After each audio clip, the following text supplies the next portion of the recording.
Well, good morning. Back at the Tour de France. This is stage 9, ready to create another work. So I have, since I'm going to put this on YouTube, I have been painting every stage of the tour. The long delayed Tour de France, delayed as Europe dealt with COVID. And not to say that anything is over by any stretch of the imagination, but things have certainly improved enough that the race felt like it could go forward.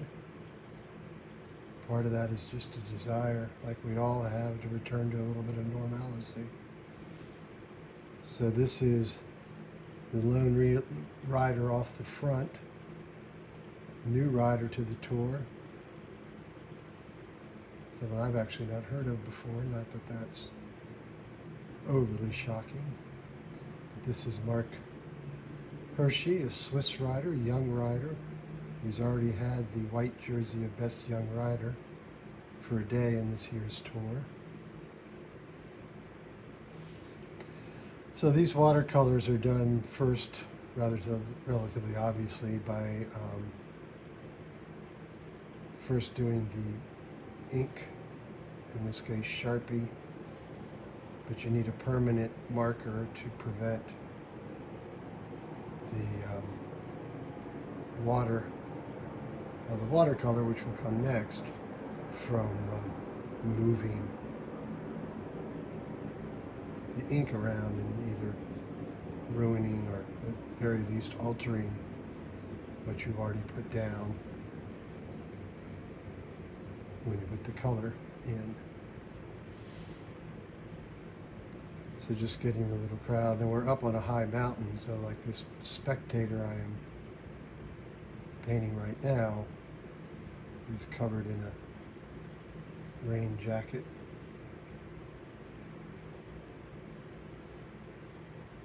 The tour has also banned the caravans and the big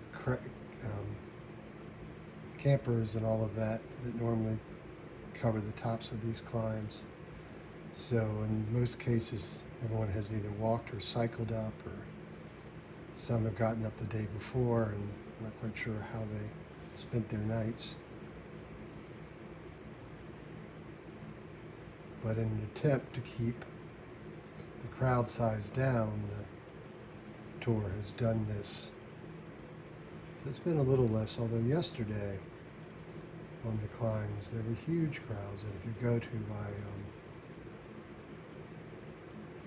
website, gregleach.com, or theartofcycling.blogspot.com, you can see all the work that I've done heretofore.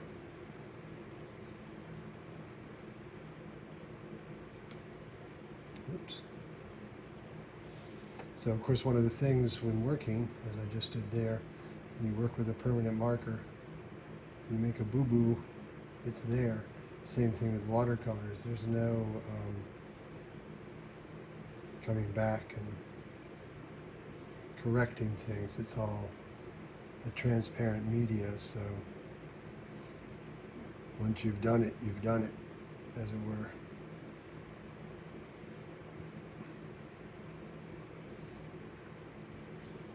I call this drinking on the job.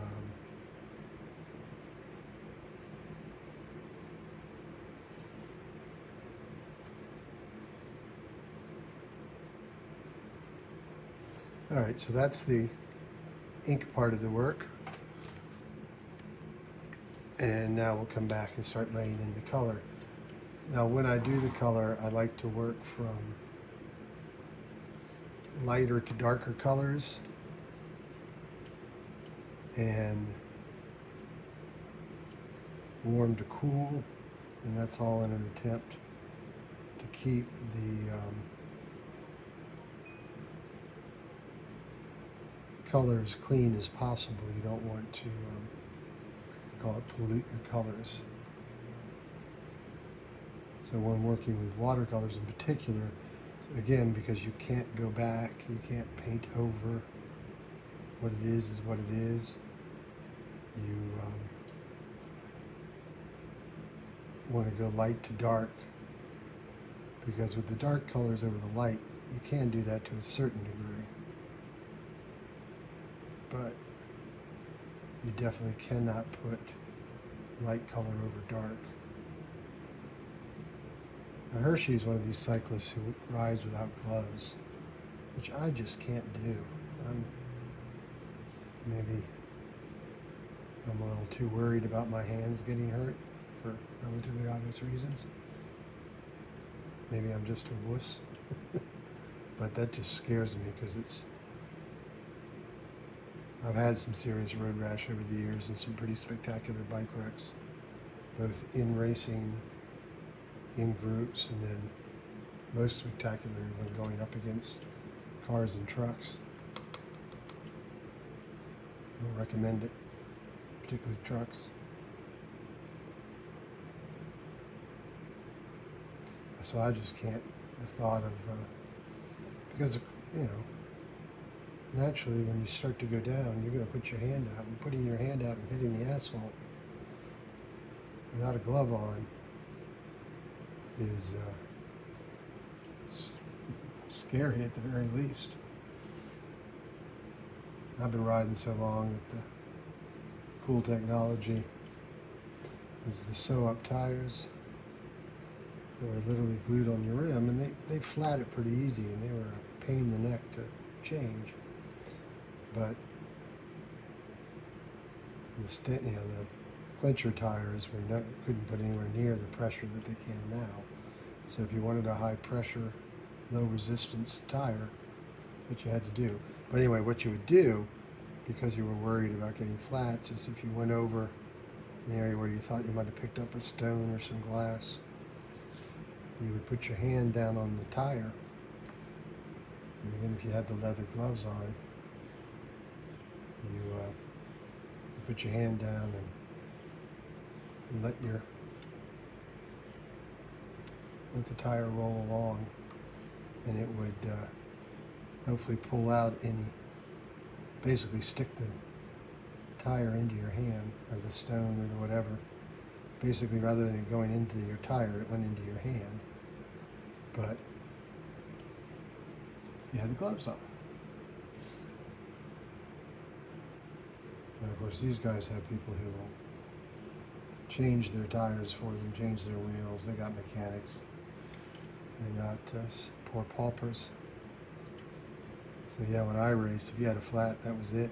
Your race was over. You weren't going to be able to change a tire, change a wheel. Not when you're racing amateur. So now I'm going to go ahead. Normally I wouldn't do this black first. And I'll use black in inverted commas to use the British expression. But it's actually, the black is a created black. I hate using, I used to say the phrase store-bought black. It just is a dead color. So it eats a hole in your canvas. So this is mixed from a dioxin purple and a phthalo green, or actually a hooker's green. It gives you this nice chroma black.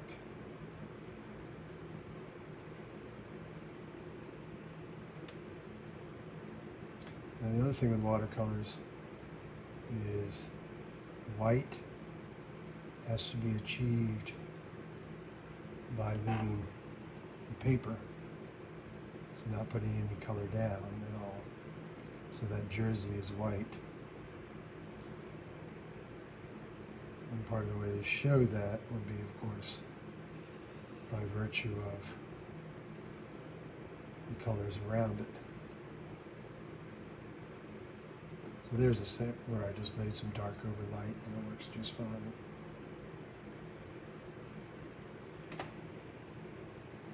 And of course, when you want a paler color, the color you like, if you were using opaque paints, you mix a little white in, you're actually adding water and making the color. So that's a gray by just less pigment, more water.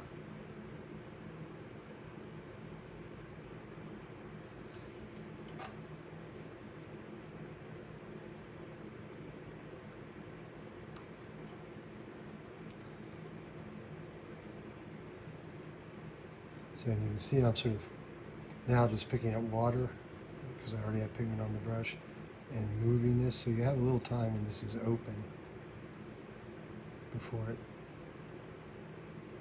becomes solid color.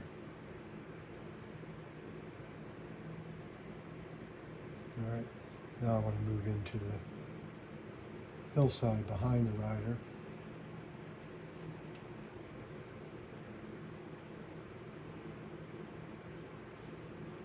And of course, this color behind will now make you see that the shirt is white.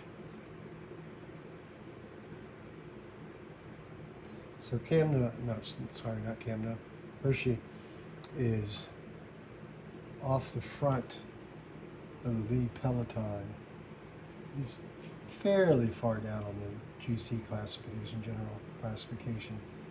So the people who are looking to win the tour are not overly concerned about him being off the front, so it's a good opportunity. Oh, didn't have enough rain in that. So we'll probably let him go. It's a great opportunity. This is what later in the tour breakaway riders will look for. There's actually racers who will intentionally drop off the pace to get far enough down on GC that the GC leaders won't worry about them, and that then sets them up so they can go on the attack and grab a stage. Whereas if they were close to the heads of state, as they're being called, they wouldn't be allowed the freedom to go out on the break. Because riders will have on their handlebar stem, will have all the racer numbers that they need to worry about. So when they watch somebody go ahead of them, they'll look at their stem and go, oh, well, that's not one of the numbers I have to worry about. So if you want to win a stage and not necessarily win the tour, you want to make sure your number doesn't appear on those handlebar stems. So now I'm just trying to lay in the hillside sort of the mottled textures of lichen and grasses, a little bit of stone. Let's see something I missed, the other end of this bottle.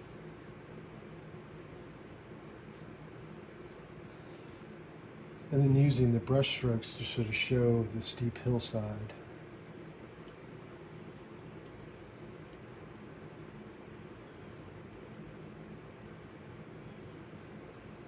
I don't know so much it's a rainy day today or just they're into the cloud cover at the top of the mountain. And that's what's making it wet. And that's what this gray over here on this side is trying to be the misty clouds at the top of the mountain.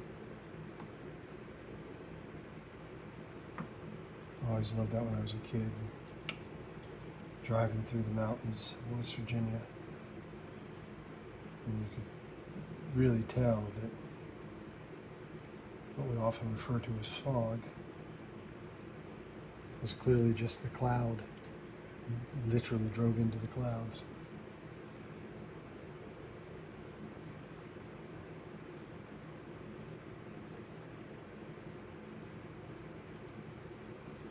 Okay, well that's this piece for today.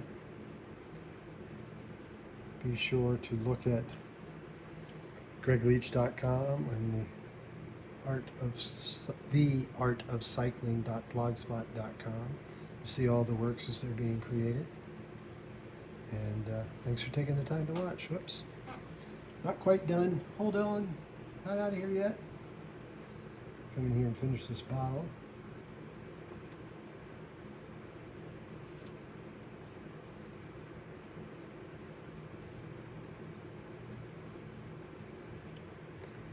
Oh, that was the other thing I saw.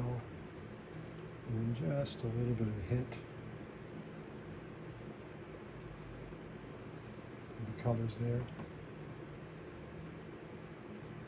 The label of his jersey. Okay, there we go. Now we're done.